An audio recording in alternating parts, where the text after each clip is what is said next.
Today we are going to study what is Trp Operon.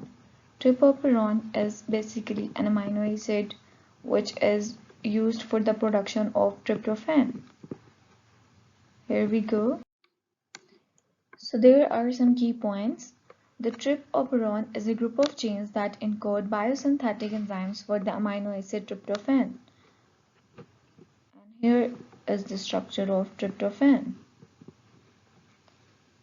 It is found in E. coli bacteria. The Trp Operon is expressed when the tryptophan levels are high and repressed when they are low. This will be explained further. The Trp Operon is regulated by the Trp repressor and is also regulated by attenuation. So attenuation is the mechanism. It happens when the tryptophan levels are high, and we will study it in detail later. So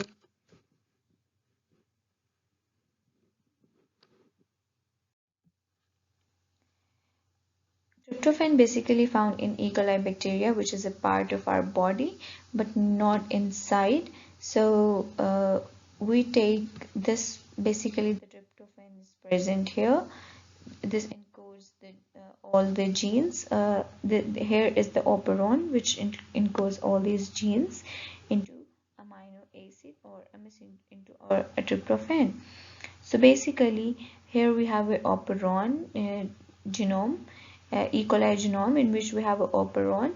This will work as a, basically let me explain what is operon. Operon is a set of genes which have a DNA regulatory functions where the promoter and operator are attached, and it will convert transcript into the messenger RNA and then translate into the amino acid. So the promoter, what do promoter do?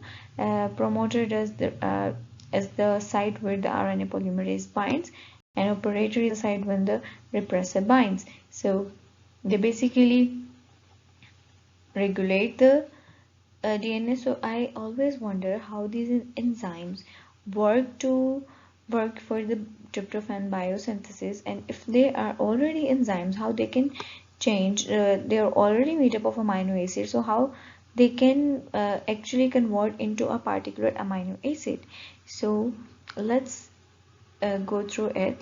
If the part of the genome is transcribed into messenger RNA with these genes TRPE, TRPD, C and B and A, and then translate into specific amino acid. These amino acids are further converted into enzymes and form and which basically works for tryptophan biosynthesis. So how they actually works, let me explain.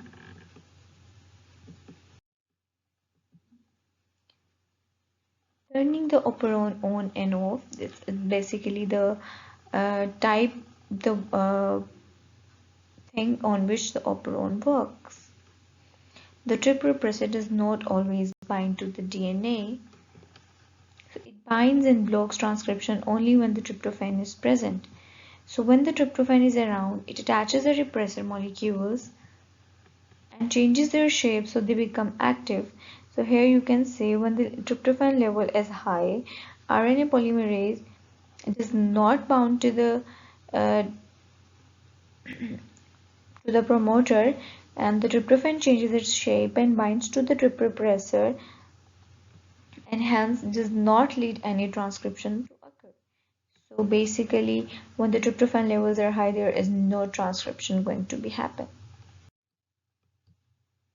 When there is a little tryptophan in the cell and the Trp repressor is inactive, it does not attach to the DNA or block transcription.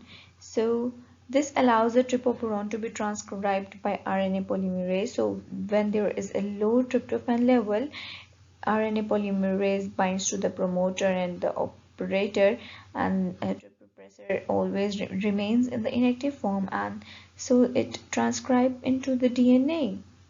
And DNA basically transcribed into messenger RNA and then into amino acids and then for the tryptophan biosynthesis. Tripoperon attenuation, it's a mechanism for reducing expression of the tripoperon when the levels of tryptophan are high. So basically it works when the tryptophan levels are high or low. Tripoperon attenuation is, reduce the expression of the tripoperon when the level is high, because when the level is high, it does not let the transcription to be happen. So basically, it's a ladder form of transcription where the peptide bonds are, in codes, and there is an attenuator where the various genes are present.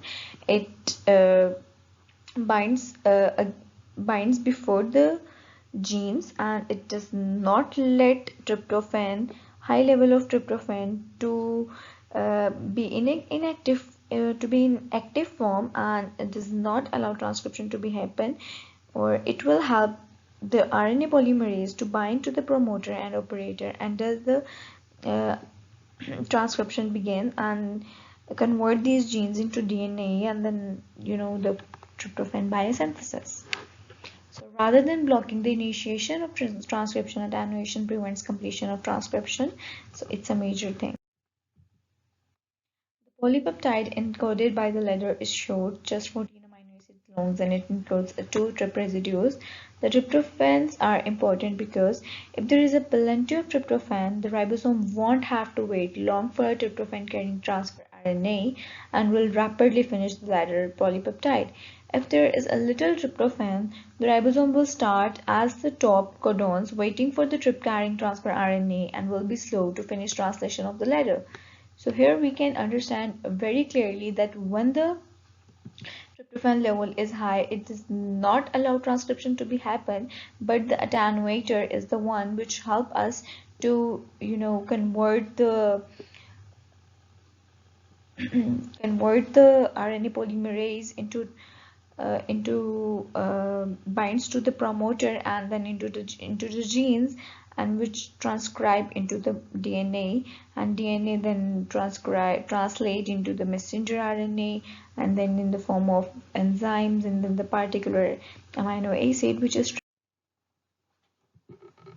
when there is a low tryptophan level, the ribosome will be translated slowly, and it will pause, and its pauses cause the formation of anti-terminator. This hairpin prevents formation of the terminator and allows transcription to be continued. As you can clearly see in the diagram, RNA polymerase slowly binds to the genes and encodes DNA, but basically there has a point where the messenger RNA does not ribosomes does not let that to be happen messenger RNA, and it will form an anti-terminator hairpin. Here is that an anti-terminator hairpin which allows the RNA polymerase to continue the transcription and does not terminate. So therefore it is known as anti-terminator hairpin. And the ribosome stalk the trip codons and does the transcription to be happen, and then converted into the messenger RNA. And here is the good point.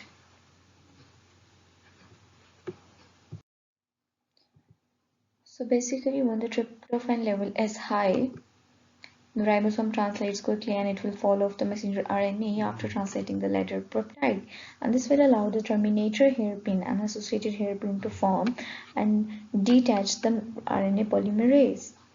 And here you can see that the RNA polymerase detaches because the terminator hairpin does not allow the ribosome to be converted or the finishes early and falls off the messenger RNA.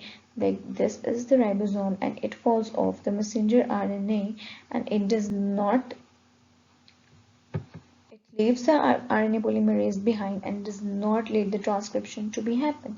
So basically the tryptophan level, when it is basically not is damages the sometimes the messenger RNA or the ribosomes and falls off early and before time, and does not lead to the tryptophan biosynthesis.